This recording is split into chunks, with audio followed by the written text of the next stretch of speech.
பெரியார் சாமியை ஒத்துக்க மாட்டார். ஒரு சிலர் அவர் சொல்கிற கொள்கையே வேறு.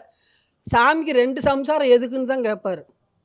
சாமிக்கு 2 சம்சாரம் இருக்கிறதுனால தான் எல்லாம் 2 பொண்டாட்டி கட்டிக்கிறான், 4 பொண்டாட்டி கட்டிக்கிறான்லாம் ரொம்பவே பேசுவார். நாங்களாம் சின்னதுலேருந்தே பெரியார் சொல்கிறதையெல்லாம் கேட்டு வளர்ந்தவங்க, வாழ்ந்தவங்க. அவர் ஒரு சிலது சொல்லுவார். ஒரு சிலது வந்து நான் நம்ம சாமி கும்பிட்றவங்களும் கும்பிட்டுக்கலாம். அவர் என்னமோ சாமியை பற்றி சொல்கிறாரு. ஏதோ கதையெல்லாம் சொல்லுவார். அதெல்லாம் அப்படி பேசுவார். எதுக்கு 2 பொண்டாட்டி? பெருமாளுக்கு 2 பொண்டாட்டி, ஈஸ்வரனுக்கு 2 பொண்டாட்டி, முருகனுக்கு 2 பொண்டாட்டி. நீங்கள் கல்யாணம் பண்ணி வச்சிங்களா? அப்படின்னு எல்லாம் மேடையில் பேசுவார். அவர் பேசுனதையெல்லாம் நாங்கள் கேட்டிருக்கிறோம்.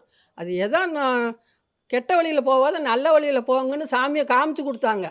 ஆனால் இருக்கிறவனுங்கெல்லாம் கதையை கட்டி விட்டு எதையோ சொல்ல ஆரம்பித்தாங்க. அந்த வழியில் போகாதீங்கன்னு தான் இவர் சொன்னார். அதாவது அந்த வழி சரியான வழி இல்லை.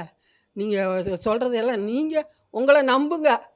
நீங்கள் வந்து செய்கிறது நல்லது செய்யுங்க. பொதுவாக நல்லது செஞ்சீங்கன்னா நல்லது நடக்கும். கெட்டது செய்யாதீங்கன்னு சொன்னாரே தவிர, இவங்களையெல்லாம் சாமியை மூட நம்பிக்கையை வச்சுக்கிட்டு கொண்டு போய் அந்த உண்டியில் ஒரு ஏழைக்கு ஒரு சாப்பாடு வாங்கி கொடு, ஒரு படிக்காத பிள்ளைக்கு ஒன்று செஞ்சு கொடு, உண்டியில் கொண்டு போய் என்னத்துக்கு அப்படி கொட்டுற? அவர் கேட்குறது ரைட்டாக இல்லையா?